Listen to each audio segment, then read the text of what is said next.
Jaksa hadirkan militer di ruang sidang sipil. Siapa yang dijaga? Kehadiran personel Tentara Nasional Indonesia, TNI, di dalam ruang sidang pengadilan sipil kembali menjadi sorotan publik. Peristiwa ini terjadi saat persidangan perkara korupsi di Pengadilan Tindak Pidana Korupsi, Tipikor, Jakarta Pusat, di mana sejumlah anggota TNI terlihat berada di dalam ruang sidang. Kehadiran aparat militer tersebut memunculkan pertanyaan di kalangan publik dan pemerhati hukum. Siapa yang sebenarnya dijaga oleh TNI di ruang sidang sipil? Penjelasan dari Kejaksaan. Menanggapi sorotan tersebut, pihak Kejaksaan menyampaikan bahwa kehadiran personel TNI di ruang sidang dilakukan dalam rangka pengamanan. Jaksa menjelaskan bahwa langkah tersebut bertujuan untuk menjaga ketertiban dan keamanan selama proses persidangan berlangsung. Menurut Jaksa, pengamanan ini merupakan bagian dari kerja sama antar lembaga negara, khususnya dalam melindungi aparat penegak hukum dan memastikan jalannya persidangan tetap kondusif. Ditegur hakim di ruang sidang. Meski demikian, keberadaan personel TNI di dalam ruang sidang sempat mendapat perhatian dari majelis hakim.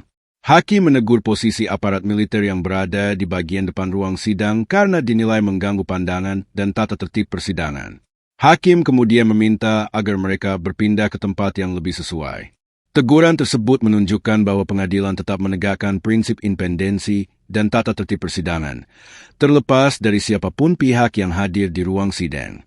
Menuai perdebatan publik, kehadiran militer di pengadilan sipil menuai perdebatan luas. Sejumlah pengamat hukum dan kelompok masyarakat sipil menilai bahwa pengamanan ruang sidang seharusnya menjadi tanggung jawab aparat kepolisian, bukan militer. Mereka mengingatkan bahwa Indonesia menganut prinsip supremasi sipil, di mana peran militer dibatasi pada urusan pertahanan negara. Keterlibatan TNI dalam ranah hukum sipil dikhawatirkan dapat mengaburkan batas antara fungsi pertahanan dan penegakan hukum, landasan hukum dan kerjasama antar lembaga. Di sisi lain, pemerintah dan institusi terkait menyatakan bahwa kehadiran TNI dalam pengamanan kejaksaan dan proses hukum tertentu memiliki dasar hukum. Terdapat kerjasama resmi antara Kejaksaan Agung dan TNI yang memungkinkan dukungan pengamanan, terutama dalam situasi yang dinilai memiliki risiko tinggi. Selain itu, regulasi terbaru juga mengatur perlindungan terhadap aparat penegak hukum, termasuk jaksa, yang dapat melibatkan unsur TNI bila diperlukan. Menjaga batas kewenangan. Meski memiliki dasar hukum, banyak pihak menekankan pentingnya pembatasan yang jelas agar keterlibatan militer tidak meluas ke ranah yang seharusnya menjadi kewenangan sipil. Transparansi dan akuntabilitas dinilai penting agar kehadiran TNI tidak menimbulkan rasa intimidasi atau persepsi intervensi dalam proses peradilan. Kesimpulan, kehadiran TNI di ruang sidang sipil menjadi cermin dinamika hubungan sipil-militer di Indonesia saat ini. Di satu sisi, pengamanan dianggap perlu untuk menjaga kelancaran proses hukum.